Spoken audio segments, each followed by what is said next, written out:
인연 끊죠. 생일 파티가 끝난 연회장에서 아들 민준이 제게 악을 쓰며 소리쳤습니다. 민준아, 그게 무슨 말이니? 됐어요. 이제 끝이에요. 어머니도 저도 남남으로 살죠. 26해를 친아들처럼 키운 아이가 제게 등을 돌리는 순간이었습니다. 하지만 저는 이미 알고 있었습니다. 그 아이가 제 인감을 도용해 30억짜리 건물을 훔쳐갔다는 사실을요. 그날 저는 결심했습니다. 배신에는 정의로, 탐욕에는 인과응보로 답하겠다고. 오늘의 사연 시작합니다. 이선영은 샹들리에 아래 서서 손님들을 맞이했습니다. 예순을 넘긴 나이지만 단정한 차림새와 고든 자세에서 여전히 카리스마가 묻어났습니다. 오늘은 그녀의 61번째 생일이었습니다. 서울 강남의 한 호텔 연회장을 가득 채운 하객들이 축하 인사를 건넸습니다. 회장님, 생신 축하드립니다. 고맙습니다. 와주셔서 감사해요. 이선영이 미소 지으며 답했습니다. 하지만 그녀의 시선은 연회장 구석에 서 있는 한 남자에게 고정되어 있었습니다.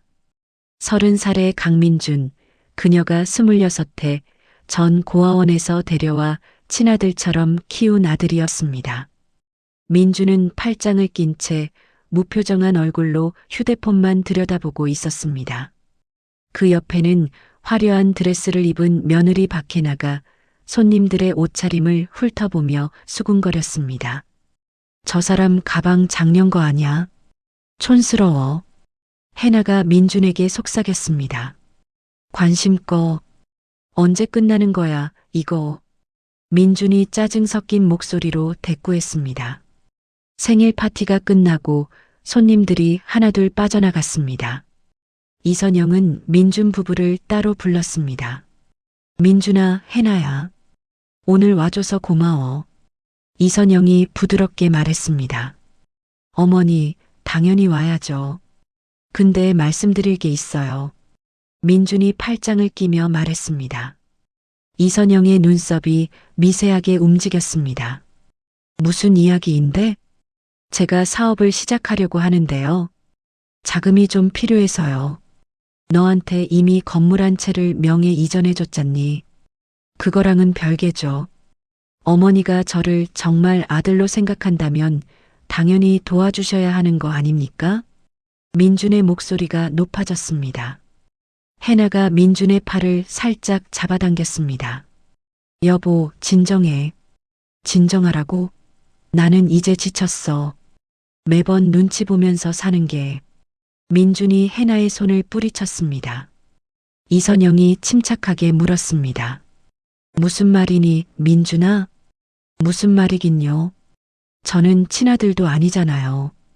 입양하라고요, 입양아. 그러니까 어머니도 저를 진짜 아들처럼 대하지 않는 거 아닙니까? 너를 어떻게 대했는데 그런 말을 하니? 이선영의 목소리가 떨렸습니다. 어떻게 대했냐고요? 제가 원하는 거 하나도 제대로 해주신 적 없잖아요. 친구들은 다 외제차 타는데 저는 왜 국산차를 타야 합니까? 저는 왜 명품 매장 가면 눈치를 봐야 합니까? 민준아, 그건. 됐어요. 이제 인연 끊죠. 저는 더 이상 어머니 눈치 보면서 살고 싶지 않습니다. 민준이 손을 휘저으며 소리쳤습니다. 해나가 민준의 팔을 잡고 말했습니다. 여보, 그만하자. 어머님 앞에서 그러는 거 아니야. 하지만 해나의 눈빛에는 진심 어린 만류의 기색이 없었습니다. 이선영은 그 순간을 또렷하게 기억했습니다. 며느리의 입꼬리가 살짝 올라간 것을. 그래, 민준아. 네가 그렇게 생각한다면 할 수 없지. 이선영이 차갑게 말했습니다. 뭐? 민준이 어리둥절한 표정을 지었습니다. 앞으로 내 인생은 네가 알아서 살아라. 나도 이제 지쳤다. 이선영이 돌아서서 연회장을 나갔습니다. 민준이 뒤에서 소리쳤습니다. 그래요. 어차피 건물은 제 명의잖아요. 이제 어머니 없이도 잘 살 수 있어요. 이선영은 걸음을 멈추지 않았습니다. 하지만 그녀의 주먹은 단단히 쥐어져 있었습니다. 사흘 후 이선영은 서초동의 한법률사무소를 찾았습니다. 김 변호사가 그녀를 반갑게 맞이했습니다. 회장님, 오랜만입니다. 무슨 일로 오셨습니까? 민준이 이야기 좀 해야겠어요. 이선영이 서류 가방에서 두툼한 파일을 꺼냈습니다. 이게 뭡니까? 민준이가 1년 전에 제 인감을 몰래 도용해서 건물을 자기 명의로 이전한 증거예요. 김 변호사의 눈이 커졌습니다. 회장님, 이건 명백한 범죄입니다. 당장 고소하셔야. 고소만으로는 부족해요. 파양 절차부터 진행할 겁니다. 이선영의 목소리는 단호했습니다. 파양이요? 회장님, 진심이십니까? 네.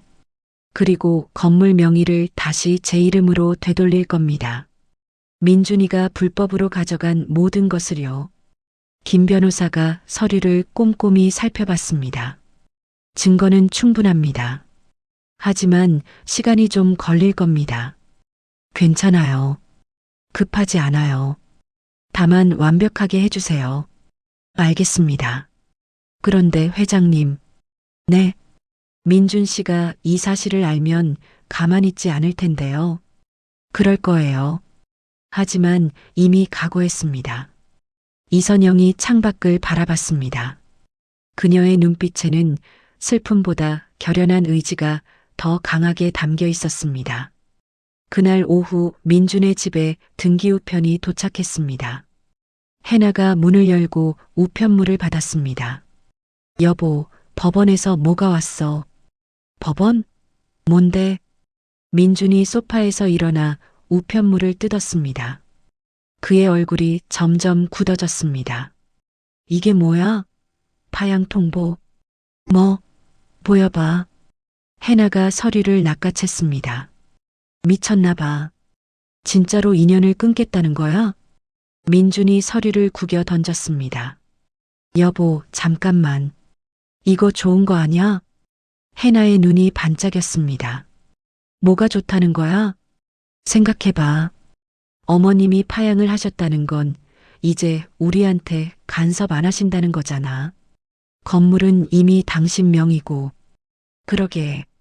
건물만 있으면 되는 거지, 뭐. 민준의 얼굴에 비릿한 웃음이 번졌습니다. 이제 우리 마음대로 할 수 있어. 건물 리모델링도 하고 임대료도 올리고. 해나가 신이 나서 말했습니다. 그래. 어차피 내 거니까. 민준이 고개를 끄덕였습니다. 하지만 그들은 몰랐습니다. 이선영이 이미 모든 준비를 끝냈다는 것을, 김 변호사가 민준의 인감 도용 증거를 확보했다는 것을, 그리고 건물 매입 당시의 자금 흐름까지 추적을 마쳤다는 것을. 이선영은 집 서재에 앉아 오래된 사진첩을 펼쳤습니다. 내 살배기 민준이 그녀의 손을 잡고 웃고 있는 사진이었습니다. 미안하다, 민준아. 하지만 이제는 네가 책임져야 할 때야. 이선영이 사진첩을 덮으며 중얼거렸습니다. 그녀의 눈가에 잠깐 눈물이 맺혔지만 곧 닦아냈습니다. 복수는 이미 시작되었습니다. 파양 소송 소식이 언론에 흘러나갔습니다. 민준은 즉시 기자들을 불러 모았습니다. 강남의 한 카페에서 그는 눈물을 글썽이며 인터뷰를 시작했습니다. 어머니가 저를 버리셨어요. 친아들이 아니라는 이유로요. 민준이 손수건으로 눈가를 닦았습니다. 구체적으로 어떤 일이 있었나요? 기자가 물었습니다.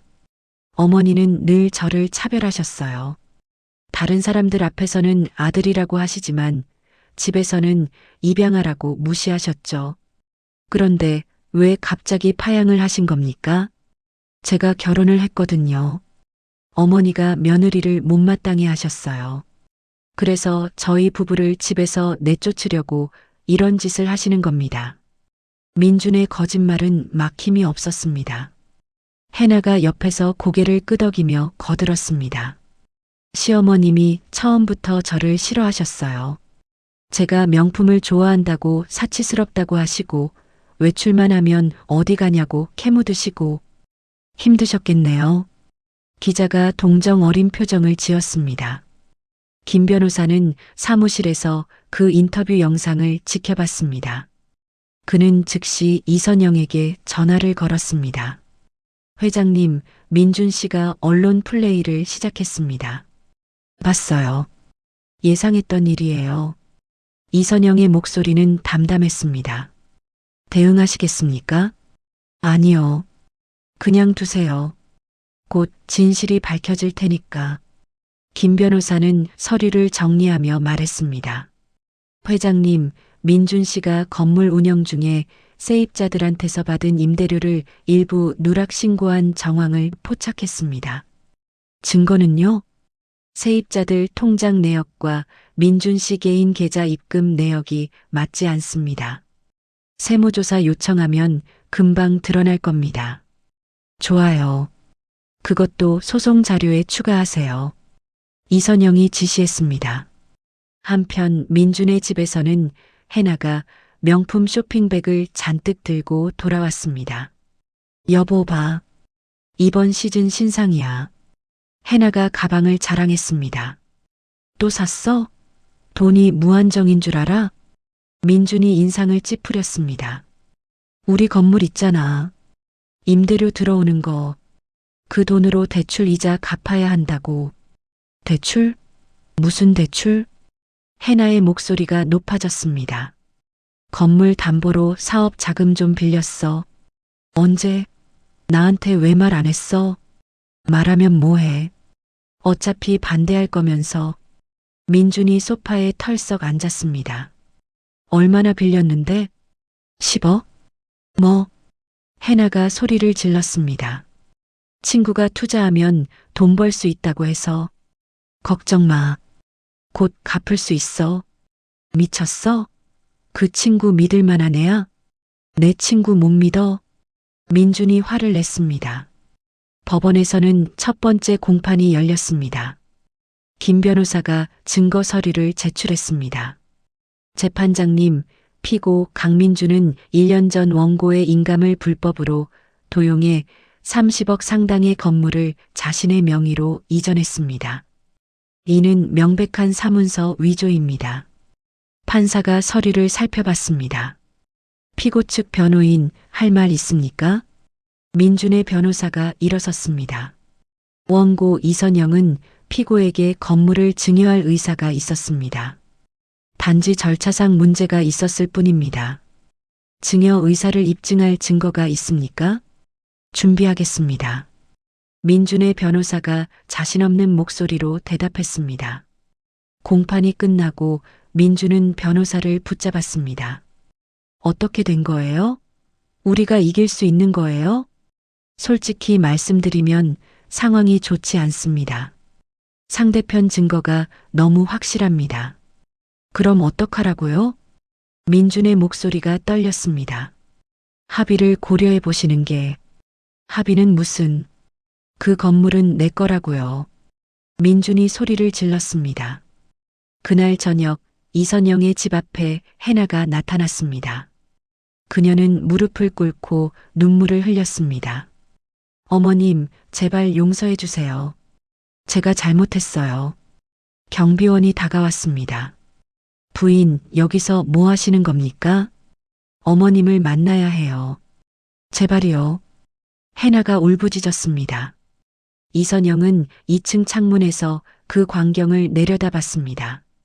그녀는 커튼을 닫고 돌아섰습니다. 회장님, 내쫓을까요? 집사가 물었습니다. 그냥 두세요. 지쳐서 돌아갈 겁니다. 이선영이 냉정하게 말했습니다. 1시간 후 해나는 결국 일어나 떠났습니다. 하지만 그녀의 눈에는 분노가 가득했습니다. 두고 봐. 끝까지 안 도와주면 우리도 방법이 있어. 해나가 이를 갈며 중얼거렸습니다. 이틀 후 민준의 친구가 운영하던 사업체가 사기로 밝혀졌습니다. 경찰이 민준의 집을 찾아왔습니다. 강민준 씨죠? 사기 사건 관련해서 조사받으러 가셔야겠습니다. 저는 피해자예요. 돈을 빌려준 사람이라고요. 민준이 항변했습니다. 그건 조사해봐야 알 일입니다. 경찰서에서 조사를 받고 돌아온 민준은 완전히 지쳐 있었습니다. 여보, 어떻게 됐어? 해나가 물었습니다. 10억이 다 날아갔어. 사기였어. 뭐? 그럼 대출은 어떻게 갚아? 모르겠어. 건물 팔아야 할 것 같아. 미쳤어? 그 건물이 우리한테 남은 전부인데. 해나가 소리쳤습니다. 그럼 어쩌라고. 다른 방법이 없잖아. 민준이 머리를 감싸쥐었습니다.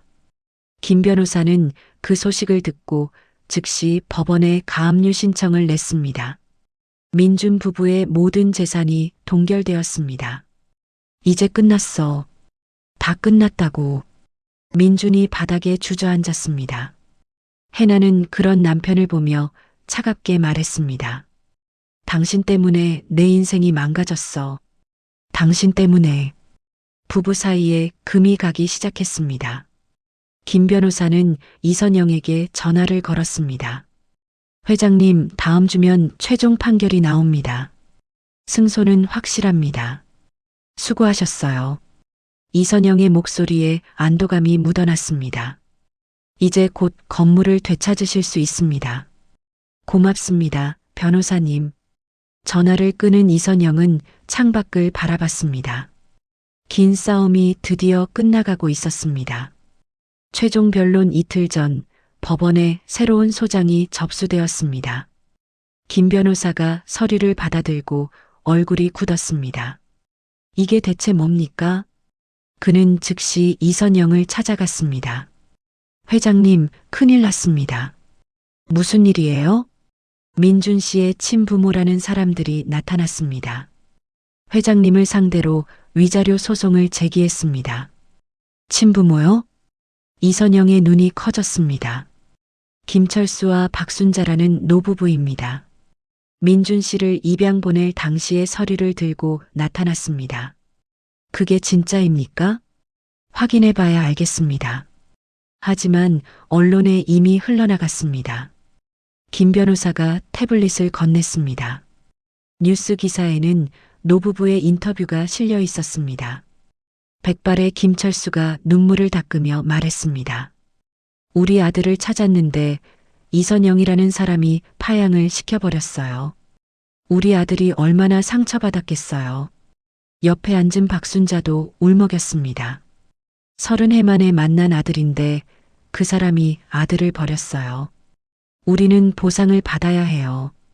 이선영은 기사를 읽으며 손이 떨렸습니다. 변호사님, 이 사람들 신원 조회 좀 해주세요. 이미 지시했습니다. 내일이면 결과가 나올 겁니다. 그날 밤 민주는 노부부를 만났습니다. 허름한 여관방에서 김철수가 민준의 손을 잡았습니다. 아들아, 고생 많았지? 아버지, 어머니. 민준이 어색하게 불렀습니다. 우리가 이선영한테 위자료 청구했어. 내 앞으로 보상금 받아낼 거야. 박순자가 말했습니다.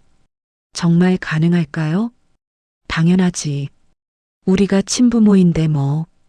김철수가 자신 있게 말했습니다. 민주는 고개를 끄덕였습니다. 하지만 그의 눈빛에는 의심이 서려 있었습니다. 여관 밖 주차장에서 해나가 남자와 통화하고 있었습니다. 일은 잘 진행되고 있어요? 걱정 마세요. 노부부가 완벽하게 연기하고 있습니다. 착수금은 언제 줘야 해요? 내일까지 5천만 원 입금해 주세요. 알았어요. 해나가 전화를 끊고 차에 올랐습니다. 그녀는 민준의 사업 계좌에서 몰래 돈을 빼돌렸습니다. 다음 날 김 변호사가 조사 결과를 들고 이선영을 찾아왔습니다. 회장님, 김철수와 박순자는 전과자입니다. 전과요? 네. 가족 사기 전문입니다. 유명인들의 입양 자녀를 노려 친부모 행세를 하고 돈을 뜯어낸 전력이 있습니다. 김 변호사가 서류를 펼쳤습니다. 그럼 민준이의 진짜 부모가 아니란 말이죠? 맞습니다. 더 중요한 건 박혜나 씨가 이들에게 5천만 원을 입금한 정황이 포착됐습니다. 해나가요? 네. 민준 씨 명의의 사업 계좌에서 빼돌린 돈입니다. 이선영의 얼굴에 분노가 스쳤습니다. 당장 역고소하세요. 사기와 공갈 미수 혐의로요. 알겠습니다. 그리고 경찰에도 고발하겠습니다. 김 변호사가 서류를 챙겼습니다. 사흘 후 법정에서 최종 판결이 내려졌습니다. 판사가 판결문을 낭독했습니다. 원고 이선영의 청구를 인용한다. 피고 강민준은 원고 명의의 건물을 일주일 이내에 명도하라. 민준의 얼굴이 하얗게 질렸습니다. 재판장님, 이건 말이 안 됩니다. 민준이 벌떡 일어섰습니다. 정숙하십시오. 판결에 불복할 경우 항소할 수 있습니다. 판사가 경고했습니다. 법정 밖에서 해나가 민준을 붙잡았습니다. 이제 어떻게? 건물 빼앗기면 우리 어디서 살아? 모르겠어. 다 네가 쓸데없이 노부부 고용해서 이렇게 된 거잖아. 민준이 해나를 밀쳤습니다. 뭐? 당신을 위해서 한 건데? 위해서? 내 돈 5천만 원 날려놓고? 그 돈 어차피 사기당한 거잖아. 두 사람이 법원 복도에서 고함을 질렀습니다. 지나가던 사람들이 고개를 돌려 쳐다봤습니다. 그때 경찰관 2명이 다가왔습니다. 박혜나 씨죠? 사기 공모 혐의로 동행해야겠습니다. 뭐? 저는 아무것도 안 했어요. 해나가 뒤로 물러섰습니다. 김철수, 박순자와 공모해 이선영 회장을 상대로 사기를 시도한 혐의입니다. 저는 몰랐어요. 그 사람들이 진짜 친부모인 줄 알았다고요. 해나가 소리쳤습니다. 그건 조사 후에 판단하겠습니다. 경찰이 해나의 팔을 잡았습니다. 여보, 도와줘. 해나가 민준을 바라봤습니다. 민준은 고개를 돌렸습니다. 나도 어떻게 할 수가 없어. 해나는 경찰차에 실려갔습니다. 민준은 멍하니 그 모습을 지켜봤습니다. 그날 저녁 민준은 건물 앞에 섰습니다. 일주일 후면 이곳을 떠나야 했습니다. 그는 건물 외벽을 손으로 쓰다듬었습니다. 다 내 거였는데. 민준이 중얼거렸습니다. 건물 맞은편에서 이선영이 차 안에 앉아 그를 지켜봤습니다. 김 변호사가 조수석에서 물었습니다. 회장님, 괜찮으십니까? 괜찮아요. 이제 곧 끝나니까요. 이선영의 목소리는 흔들림이 없었습니다. 하지만 그녀의 눈가에는 어느새 눈물이 맺혀 있었습니다. 그녀는 재빨리 눈물을 닦아냈습니다. 출발하죠. 이선영이 말했습니다.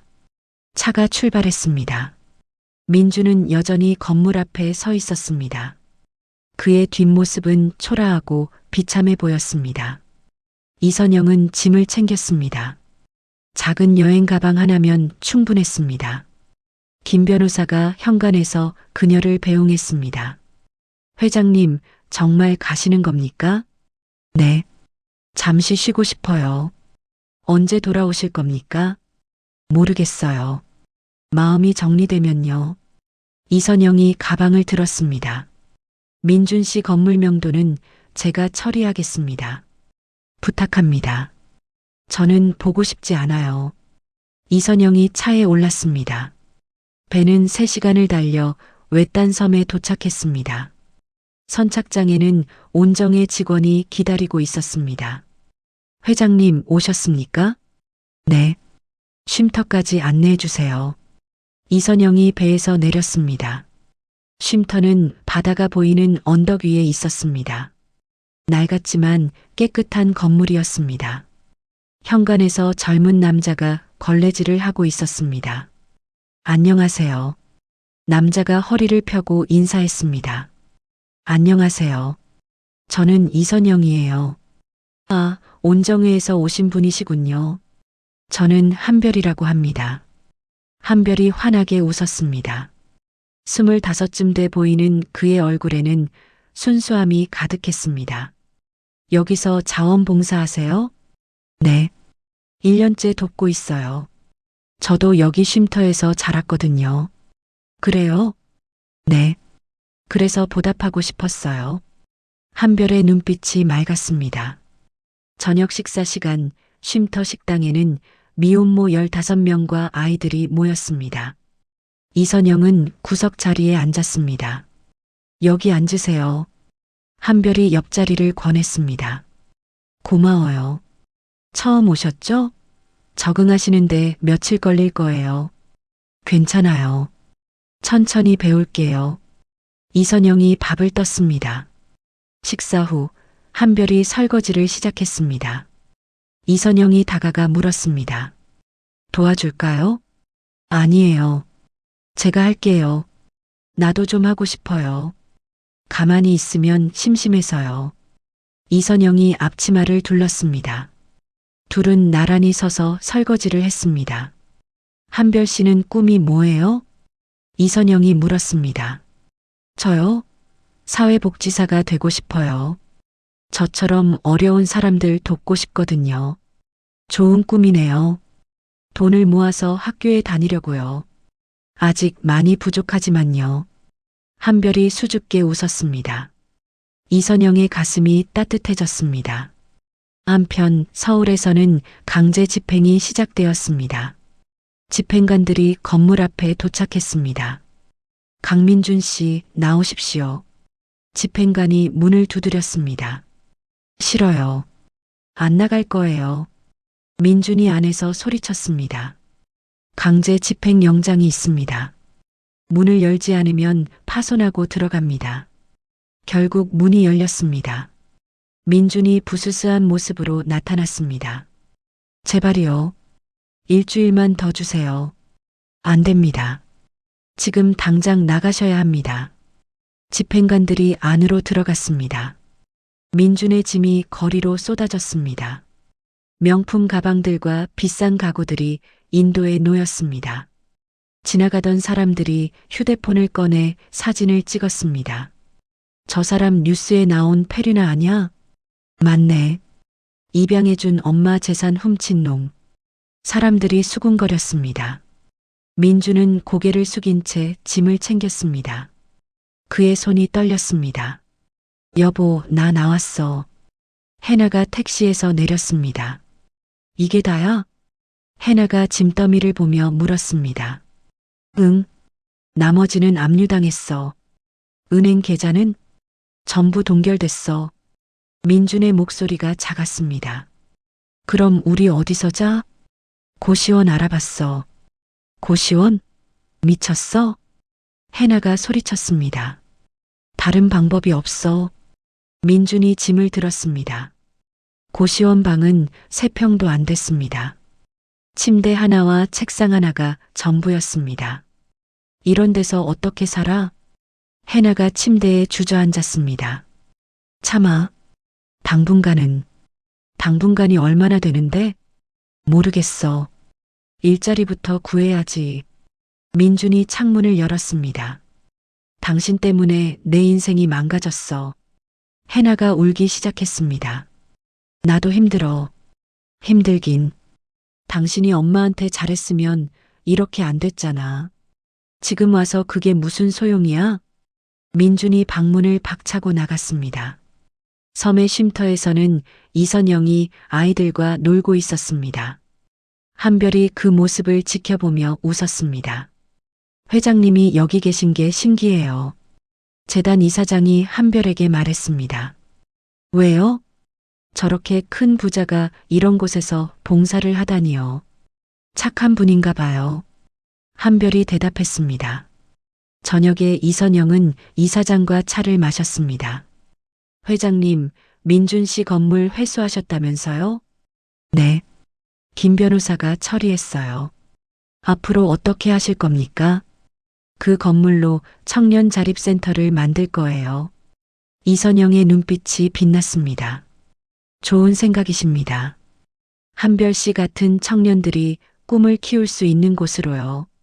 한별이 이야기 들으셨군요. 네.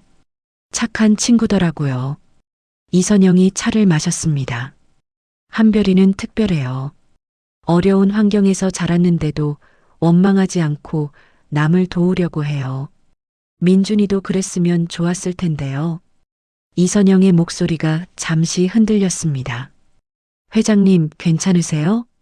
네, 괜찮아요. 이제는요. 이선영이 고개를 끄덕였습니다. 서울 고시원에서 민주는 뉴스를 보고 있었습니다. 이선영 회장이 회수한 30억 건물을 청년자립센터로 기부한다고 밝혔습니다. 아나운서의 목소리가 들렸습니다. 저게 다 내 거였는데. 민준이 이를 갈았습니다. 당신이 잘못해서 그런 거잖아. 해나가 옆에서 쏘아붙였습니다. 닥쳐. 뭐, 나한테 닥치래. 시끄러워. 민준이 리모컨을 던졌습니다. 복도에서 다른 입주자가 소리쳤습니다. 조용히 해요. 민준 부부는 입을 다물었습니다. 좁은 방 안에 무거운 침묵이 흘렀습니다. 석 달이 흘렀습니다. 이선영은 서울로 돌아와 청년자립희망센터 개소식을 준비했습니다. 건물 앞에는 축하 화환이 가득했습니다. 김 변호사가 이선영 옆에 섰습니다. 회장님, 곧 시작합니다. 네. 떨리네요. 이선영이 깊게 숨을 들이마셨습니다. 식순이 시작되고 이선영이 연단에 올랐습니다. 모인 사람들이 박수를 보냈습니다. 오늘 이렇게 뜻깊은 자리에 함께 해주셔서 감사합니다. 이 센터는 꿈을 가진 청년들이 세상에 첫 발을 내딛는 곳이 될 겁니다. 여러분의 응원 부탁드립니다. 이선영의 목소리는 떨리지 않았습니다. 청중들이 다시 박수를 쳤습니다. 개소식이 끝나고 한별이 이선영에게 다가왔습니다. 회장님, 제가 여기서 일할 수 있을까요? 당연하죠. 한별 씨가 없으면 안 돼요. 정말요? 감사합니다. 한별의 얼굴이 환해졌습니다. 센터에는 첫날부터 청년들이 찾아왔습니다. 상담실에서 이선영이 한 청년과 이야기를 나눴습니다. 저는 요리사가 되고 싶은데 학원비가 없어요. 청년이 조심스럽게 말했습니다. 우리 센터에서 지원해 드릴게요. 열심히 하면 돼요. 정말요? 감사합니다. 청년이 눈물을 글썽였습니다. 이선영은 그 모습을 보며 가슴이 벅찼습니다. 이것이 진짜 보람이었습니다. 저녁 무렵 한별이 센터 옥상 텃밭을 가꾸고 있었습니다. 이선영이 올라와 물었습니다. 뭐 하는 거예요? 상추 심고 있어요. 센터 청년들이랑 같이 키워서 먹으려고요. 나도 도와줄까요? 좋죠. 둘은 나란히 앉아 흙을 만졌습니다. 회장님은 행복하세요? 한별이 물었습니다. 네. 지금이 제일 행복해요. 이선영이 웃었습니다. 전에는 안 그러셨어요? 전에는요. 뭔가 늘 허전했어요. 채워도 빈 구멍이 있는 것 같았죠. 지금은요? 지금은 가득 차 있어요. 여러분 덕분에요. 이선영이 한별을 바라봤습니다. 한편 고시원에서 민주는 그 소식을 텔레비전으로 봤습니다. 화면에는 이선영이 청년들과 웃는 모습이 나왔습니다. 저 건물이 내 거였는데. 민준이 중얼거렸습니다. 또 그 소리야? 해나가 짜증을 냈습니다. 30억이야. 30억? 이제 포기해. 돌이킬 수 없어. 포기는 무슨. 엄마한테 다시 빌어봐야지. 민준이 일어났습니다. 미쳤어? 지난번에 경호원한테 쫓겨났잖아. 이번엔 다르게 해볼 거야. 민준이 옷을 걸쳤습니다. 사흘 후 민주는 센터 근처를 배회했습니다. 그는 이선영이 나오기를 기다렸습니다. 하지만 경호원들이 그를 발견했습니다. 저기요. 여기서 뭐 하세요? 경호원이 다가왔습니다. 저기요. 저는 그냥 강민준 씨죠? 회장님께서 접근 금지 명령 받으셨다고 들었습니다. 잠깐만요. 엄마 좀 만나게 해주세요. 민준이 애원했습니다. 안 됩니다. 돌아가세요. 경호원이 단호하게 말했습니다. 민준은 결국 돌아섰습니다. 그의 어깨가 축 처졌습니다. 센터 안에서 이선영은 그 모습을 창문으로 지켜봤습니다. 김 변호사가 옆에서 물었습니다. 회장님, 괜찮으십니까? 네. 이미 끝난 일이에요. 이선영이 창문에서 물러섰습니다. 그날 저녁 김 변호사는 민준에게 봉투를 전달하려 했습니다. 고시원 앞에서 민준을 기다렸습니다. 강민준 씨, 변호사님? 민준이 놀라 멈춰섰습니다.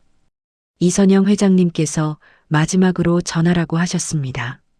김 변호사가 봉투를 내밀었습니다. 이게 뭔데요? 생활비 300만 원입니다. 민준이 봉투를 열어봤습니다. 현금이 들어 있었습니다. 고작 이것뿐이에요? 민준의 얼굴이 일그러졌습니다. 30억 건물은 내 거였는데 고작 300만 원이요? 회장님의 마지막 배려입니다. 거절하시겠습니까? 김 변호사가 차갑게 물었습니다. 민준은 봉투를 움켜쥐었습니다. 앞으로 회장님께 연락하지 마십시오. 더 이상 인연이 없습니다. 김 변호사가 돌아섰습니다. 변호사님, 민준이 불렀습니다. 네, 엄마한테 전해주세요. 제가요. 제가 잘못했다고. 민준의 목소리가 떨렸습니다. 그런 말씀은 진작하셨어야죠. 김 변호사가 차에 올랐습니다. 민준은 그 자리에 우두커니 섰습니다. 봉투를 쥔 손에 힘이 들어갔습니다. 센터에서는 첫 번째 창업지원금 수여식이 열렸습니다. 한별이 사회를 받습니다. 이번 지원금은 카페 창업을 준비하는 김지수 씨에게 돌아갑니다. 박수가 터졌습니다. 김지수라는 청년이 단상에 올랐습니다. 감사합니다. 열심히 하겠습니다. 지수가 고개를 숙였습니다. 이선영이 지수의 손을 잡았습니다. 꿈을 이루세요. 네. 회장님 덕분입니다. 지수의 눈에 눈물이 맺혔습니다. 행사가 끝나고 청년들이 센터 식당에 모였습니다. 한별이 준비한 음식들이 상에 올랐습니다. 자, 모두 편하게 드세요. 이선영이 말했습니다. 청년들이 웃으며 음식을 먹었습니다. 이선영은 그 모습을 보며 흐뭇하게 웃었습니다. 회장님, 저희가 감사 편지 준비했어요. 한 청년이 편지 봉투를 건넸습니다. 고마워요. 이선영이 편지를 받았습니다. 그날 밤 이선영은 편지들을 하나씩 읽었습니다. 청년들의 진심이 담긴 글귀가 가슴을 따뜻하게 했습니다. 고시원에서 민준은 천장을 바라봤습니다. 해나는 벽을 보고 누워 있었습니다. 여보, 민준이 불렀습니다. 대답이 없었습니다. 내가 잘못했어. 여전히 침묵이었습니다. 민준은 눈을 감았습니다. 어둠 속에서 후회만이 그를 짓눌렀습니다. 이선영은 센터 사무실에서 서류를 정리하고 있었습니다. 갑자기 어지러움이 밀려왔습니다. 그녀는 책상을 붙잡고 중심을 잡으려 했습니다. 회장님, 괜찮으세요? 한별이 급히 달려왔습니다. 괜찮아요. 그냥 좀 피곤해서요. 이선영이 억지로 웃었습니다. 얼굴이 너무 안 좋으신데요. 병원 가보세요. 아니에요. 쉬면 나을 거예요. 하지만 어지러움은 사라지지 않았습니다. 이선영은 결국 김 변호사에게 전화했습니다. 변호사님, 병원 좀 가봐야 할 것 같아요. 지금 바로 모시러 가겠습니다. 병원 검사실에서 이선영은 여러 검사를 받았습니다. 일주일 후 의사가 진료실로 그녀를 불렀습니다. 김 변호사가 함께 들어갔습니다. 이선영 회장님, 검사 결과가 좋지 않습니다. 의사의 표정이 무거웠습니다. 어떤데요? 이선영이 침착하게 물었습니다. 췌장암입니다. 이미 상당히 진행됐습니다. 얼마나 남았나요? 적극적으로 치료해도 6개월에서 1년 정도입니다. 의사가 조심스럽게 말했습니다. 김 변호사의 얼굴이 하얗게 질렸습니다. 회장님, 괜찮아요. 알겠습니다, 선생님. 이선영이 고개를 끄덕였습니다. 병원을 나오며 김 변호사가 물었습니다. 회장님, 정말 괜찮으십니까? 네. 놀랍진 않아요. 요즘 컨디션이 안 좋았거든요. 센터 청년들한테 알리시겠습니까? 아니요. 아무한테도 말하지 마세요. 이선영의 목소리가 단호했습니다. 하지만 한별이가 알면 걱정할 거예요. 센터 일도 영향을 받고요. 알겠습니다. 김 변호사가 한숨을 쉬었습니다. 이선영은 센터로 돌아가지 않고 집으로 갔습니다. 서재에 앉아 서류를 꺼냈습니다. 센터를 재단법인으로 만들어야겠어요. 이선영이 김 변호사에게 말했습니다. 지금 바로요? 네.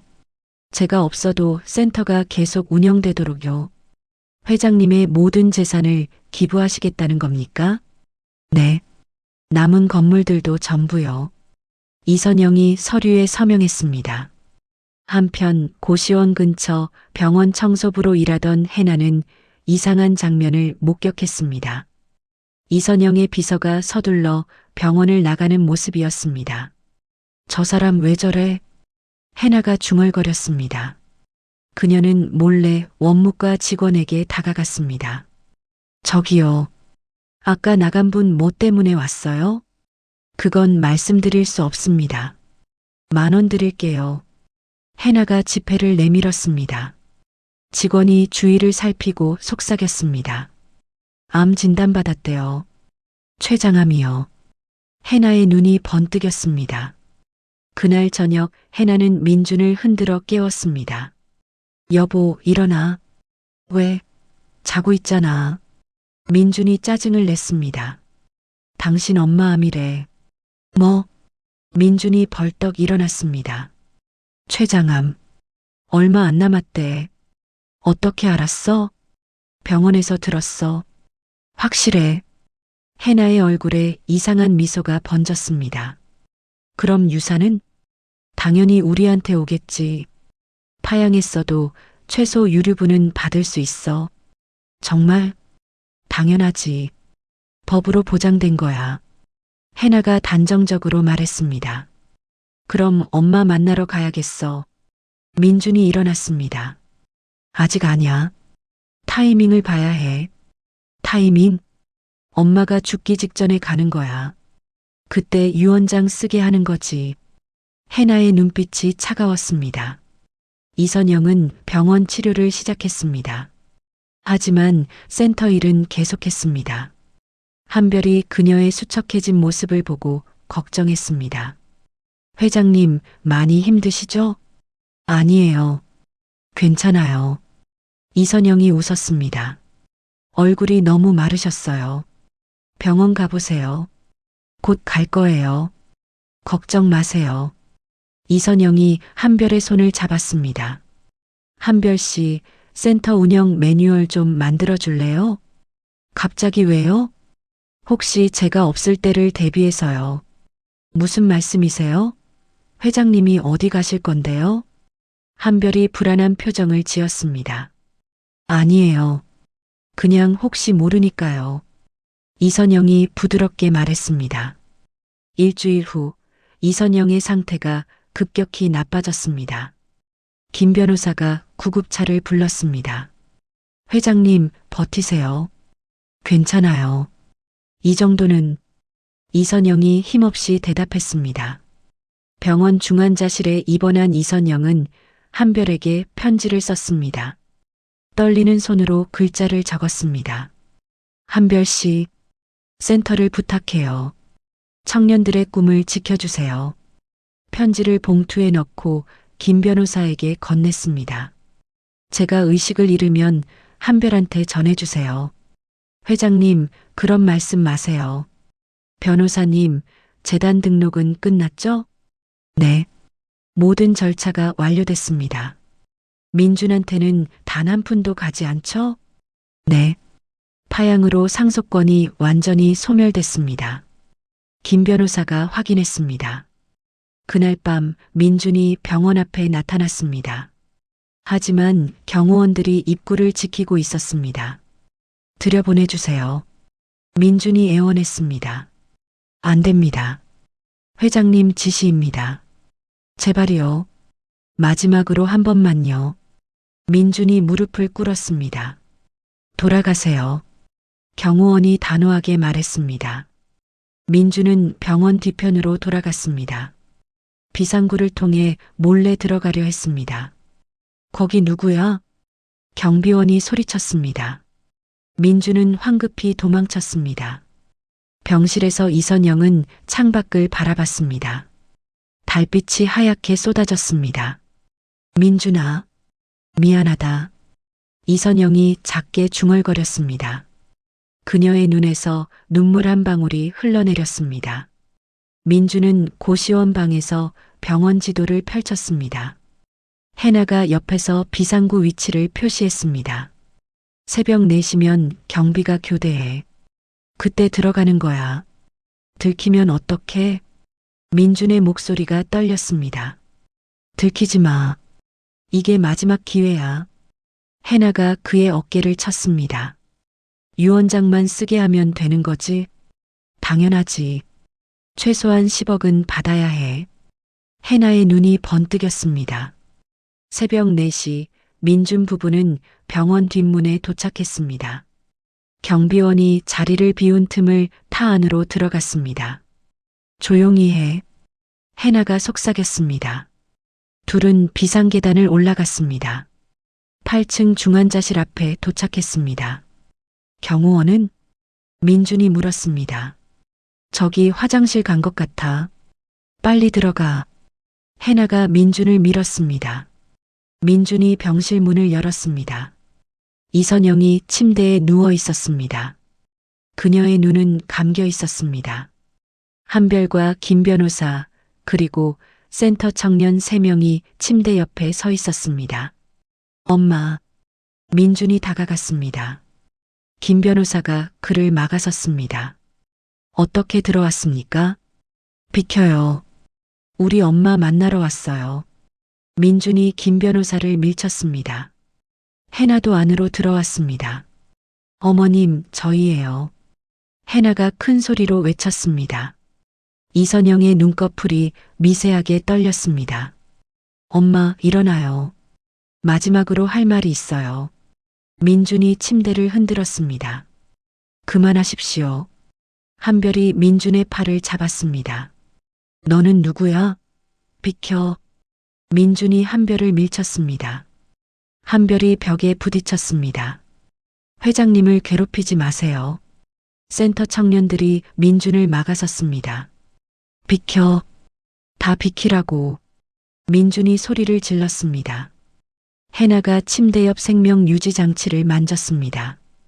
유 원장 안 쓰시면 이거 뽑아버릴 거예요. 뭐 하는 겁니까? 김 변호사가 해나의 손을 잡았습니다. 나요. 우리도 살아야 한다고요. 해나가 비명을 질렀습니다. 강민준 씨, 박해나 씨, 이선영 회장님은 이미 모든 재산을 재단에 기부하셨습니다. 두 분한테는 단 한 푼도 남지 않았습니다. 김 변호사가 단호하게 말했습니다. 거짓말. 파양했어도 유류분은 있어요. 민준이 소리쳤습니다. 파양으로 상속권이 완전히 소멸됐습니다. 법적으로 아무 관계도 없습니다. 말도 안 돼. 엄마, 일어나서 말해봐요. 민준이 이선영의 어깨를 흔들었습니다. 그만두십시오. 한별이 다시 민준을 잡았습니다. 민준이 한별을 밀쳤습니다. 한별이 바닥에 넘어졌습니다. 살인자야. 엄마 죽이려고 작정했어. 해나가 울부짖었습니다. 그때 병원 보안팀과 경찰이 들이닥쳤습니다. 거기서 경찰이 민준의 팔을 잡았습니다. 나요. 우리 엄마 만나러 온 거예요. 불법 침입과 환자 학대 혐의로 체포하겠습니다. 경찰이 수갑을 채웠습니다. 해나도 다른 경찰에게 붙잡혔습니다. 억울해요. 우리가 뭘 잘못했어요? 해나가 발버둥쳤습니다. 민준 부부는 끌려나갔습니다. 병실에 다시 조용함이 찾아왔습니다. 김 변호사가 이선영의 손을 잡았습니다. 회장님, 괜찮으십니까? 이선영의 눈이 천천히 떠졌습니다. 다 끝났나요? 네. 두 사람 모두 체포됐습니다. 이선영이 작게 한숨을 쉬었습니다. 한별 씨는요? 여기 있습니다. 한별이 다가왔습니다. 다치지 않았어요? 네. 괜찮아요. 한별의 눈에 눈물이 맺혔습니다. 미안해요. 제 아들 때문에요. 회장님 잘못이 아니에요. 한별이 이선영의 손을 꼭 쥐었습니다. 사흘 후 이선영은 조용히 눈을 감았습니다. 한별과 김 변호사, 센터 청년들이 그녀의 마지막을 지켰습니다. 장례는 센터에서 소박하게 치러졌습니다. 청년들이 하얀 국화를 들고 영정 앞에 섰습니다. 회장님 감사했습니다. 한별이 절을 올렸습니다. 김 변호사가 유언장을 공개했습니다. 이선영 회장님은 모든 재산을 청년자립희망센터 재단에 기부하셨습니다. 센터는 영구적으로 운영될 것입니다. 청년들이 고개를 숙였습니다. 구치소에서 민주는 이선영의 사망 소식을 들었습니다. 교도관이 서류를 건넸습니다. 유산 관련 통보서입니다. 민준이 서류를 펼쳤습니다. 상속 금액 0원. 글자가 눈에 들어왔습니다. 말도 안 돼. 민준이 서류를 구겼습니다. 엄마, 엄마. 민준이 울부짖었습니다. 옆 감방에서 해나도 같은 통보를 받았습니다. 이럴 수가 있어? 해나가 벽을 쳤습니다. 김 변호사는 구치소를 찾아가 민준과 면회했습니다. 강민준 씨, 이선영 회장님의 마지막 말씀을 전하러 왔습니다. 뭔데요? 민준의 목소리가 거칠었습니다. 모든 인연은 이제 끝났다고 하셨습니다. 그게 다예요? 네. 그게 전부입니다. 김 변호사가 일어섰습니다. 변호사님, 민준이 불렀습니다. 네. 저는요. 정말로요. 민준의 목소리가 떨렸습니다. 늦었습니다. 김 변호사가 돌아섰습니다. 민준은 면회실 탁자에 머리를 묻었습니다. 센터에서는 한별이 이선영의 사진 앞에 꽃을 놓았습니다. 회장님, 약속 지킬게요. 센터 잘 운영하겠습니다. 한별이 깊게 절했습니다. 창밖으로 따뜻한 햇살이 쏟아졌습니다. 이선영의 미소가 사진 속에서 빛났습니다. 3년이 흘렀습니다. 청년자립희망센터는 서울에서 가장 성공적인 사회공헌재단으로 자리 잡았습니다. 건물 앞 현판에는 이선영의 이름이 새겨져 있었습니다. 한별은 이제 센터의 이사장이 되어 있었습니다. 그는 이선영의 사진이 걸린 사무실에 앉아 서류를 검토했습니다. 이사장님, 오늘 신규 지원자가 15명입니다. 직원이 보고했습니다. 좋아요. 한 명 한 명 꼼꼼히 상담하세요. 한별이 미소 지었습니다. 센터 로비에는 청년들이 가득했습니다. 누군가는 책을 읽고 누군가는 노트북으로 작업했습니다. 활기찬 분위기가 건물을 채웠습니다. 한별은 옥상 텃밭으로 올라갔습니다. 이선영과 함께 심었던 상추가 무성하게 자라 있었습니다. 회장님, 잘 자라고 있죠? 한별이 상추를 쓰다듬으며 중얼거렸습니다. 김 변호사가 옥상으로 올라왔습니다. 한별 이사장, 여기 계셨군요. 변호사님, 무슨 일이세요? 강민준 씨가 출소했습니다. 그래요? 한별의 표정이 굳었습니다. 걱정하지 마세요. 센터에 접근하지 못하게 조치했습니다. 고맙습니다. 한별이 고개를 끄덕였습니다. 고시원 방에서 민주는 짐을 풀었습니다. 3년 전 떠났던 그 방으로 다시 돌아온 것입니다. 방은 그대로였습니다. 3년이나 기다렸는데 민준이 중얼거렸습니다. 그는 창밖을 내다봤습니다. 저 멀리 이선영의 센터 건물이 보였습니다. 전부 내 거였는데 민준의 주먹에 힘이 들어갔습니다. 해나는 이혼 후 다른 곳에서 살고 있었습니다. 값싼 원룸에서 그녀는 청소 일을 하며 생계를 꾸렸습니다. 이게 다 민준이 때문이야. 해나가 걸레를 던졌습니다. 그녀는 휴대폰을 꺼내 투자 앱을 켰습니다. 지난달 빌린 돈을 코인에 넣었습니다. 이번엔 대박 날 거야. 해나의 눈이 충혈됐습니다. 민주는 취업을 시도했습니다. 하지만 이력서마다 거절 답변만 돌아왔습니다. 죄송합니다. 부적격 판정입니다. 인사 담당자가 말했습니다. 왜요? 제가 뭘 잘못했는데요? 전과 기록이 있으시지 않습니까? 그건 억울한 일이었어요. 민준이 항변했습니다. 죄송합니다. 담당자가 고개를 저었습니다. 민주는 회사를 나와 센터 건물 앞에 섰습니다. 청년들이 웃으며 드나들었습니다.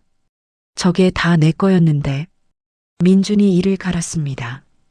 경호원이 그를 발견하고 다가왔습니다. 여기서 뭐 하십니까? 그냥 보는 거예요. 접근 금지 명령 받으셨죠? 돌아가세요. 경호원이 단호하게 말했습니다.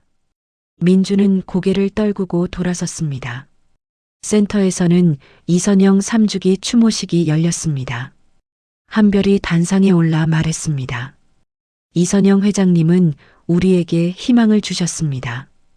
오늘 이 자리에 있는 청년 100여 명이 모두 회장님의 사랑을 받았습니다. 청중들이 박수를 쳤습니다. 회장님의 뜻을 이어 매년 100명의 청년에게 장학금을 지원하겠습니다. 다시 박수가 터졌습니다. 김 변호사가 한별에게 다가왔습니다. 이선영 회장님이 보시면 기뻐하실 겁니다. 부족한 제가 이 자리를 지킬 수 있을까요? 물론입니다. 한별 이사장이 최고의 후계자입니다. 김 변호사가 한별의 어깨를 두드렸습니다. 추모식 후 방송국에서 취재진이 찾아왔습니다. 이선영 회장의 삶을 다큐멘터리로 만들고 싶습니다. PD가 제안했습니다. 좋습니다. 회장님의 정신을 많은 사람이 알았으면 좋겠어요. 한별이 동의했습니다. 다큐멘터리는 한 달 후 방송됐습니다. 제목은 탐욕을 이긴 선의의 승리였습니다.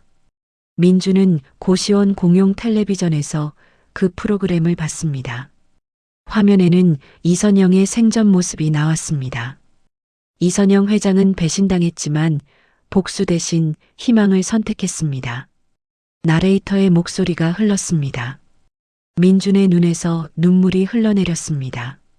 엄마, 미안해요. 민준이 화면을 향해 중얼거렸습니다. 하지만 그의 눈빛에는 여전히 원망이 남아 있었습니다. 해나는 투자한 코인이 폭락하는 것을 보고 비명을 질렀습니다. 안 돼, 안 돼. 그녀가 휴대폰을 던졌습니다. 빌린 돈 전부가 날아갔습니다. 채권자들의 전화가 쏟아졌습니다. 박해나 씨, 돈 언제 갚으실 겁니까? 조금만 기다려주세요. 해나가 떨리는 목소리로 대답했습니다. 결국 해나는 더 싼 고시원으로 이사했습니다. 민준이 사는 고시원과 같은 건물이었습니다. 복도에서 두 사람이 마주쳤습니다. 여보, 민준이 놀라 말했습니다. 여보는 무슨, 우리 남남이야. 해나가 외면했습니다. 어떻게 지냈어? 당신이 알 바 아냐. 해나가 자기 방으로 들어갔습니다. 민주는 혼자 복도에 섰습니다. 센터에서는 올해의 창업 지원자를 선정하는 행사가 열렸습니다. 한별이 수상자의 이름을 불렀습니다. 김민수 씨, 청년이 단상에 올랐습니다. 축하합니다. 제빵 기술로 꿈을 이루세요. 한별이 상패를 건넸습니다. 감사합니다. 이선영 회장님 덕분입니다. 민수가 눈시울을 붉혔습니다. 행사가 끝나고 한별은 이선영의 초상화 앞에 섰습니다. 회장님, 저희 잘하고 있죠? 한별이 초상화를 바라봤습니다. 사진 속 이선영은 따뜻하게 미소 짓고 있었습니다. 고시원에서 민주는 창밖을 바라봤습니다. 센터 건물에 불이 환하게 켜져 있었습니다. 엄마가 날 버렸어. 날 버렸다고. 민준이 중얼거렸습니다. 그의 목소리에는 뉘우침보다 원망이 더 짙었습니다. 해나는 술을 마시며 과거를 떠올렸습니다. 명품 가방, 외제차, 다 내 거였는데. 해나가 빈 소주병을 쓰러뜨렸습니다. 센터 옥상에서 한별은 별을 바라봤습니다. 회장님, 거기서 편히 쉬세요. 저희가 회장님의 꿈을 지킬게요. 한별이 하늘을 향해 말했습니다. 바람이 부드럽게 불었습니다. 상추잎들이 살랑거렸습니다. 이선영의 유산은 탐욕이 아닌 선의로 이어졌습니다. 민준과 해나는 스스로 선택한 길의 끝에서 후회만 삼키고 있었습니다. 하지만 센터의 청년들은 희망을 품고 미래를 향해 나아갔습니다. 해가 떠올랐습니다. 새로운 하루가 시작되었습니다. 이선영 회장의 이야기는 우리에게 묻습니다. 진짜 가족은 무엇으로 만들어지는가 하고요. 혈연이 아닌 마음으로 맺어진 인연이었지만 탐욕은 그 모든 것을 무너뜨렸습니다. 하지만 회장님은 복수 대신 희망을 선택하셨습니다. 배신한 아들에게 파멸을 안겨주는 동시에 수백 명의 청년들에게는 새로운 삶의 기회를 주셨죠. 민준과 해나는 스스로 선택한 탐욕의 대가를 평생 치르며 살아가고 있습니다. 반면 청년자립희망센터는 오늘도 누군가의 꿈을 키우고 있습니다. 진정한 승리는 복수가 아닌 선의를 이어가는 것에 있었습니다. 여러분은 어떤 선택을 하시겠습니까? 이야기를 끝까지 들어주신 분이 계시다면 잘 들었다고 댓글 하나만 남겨주세요. 감사합니다.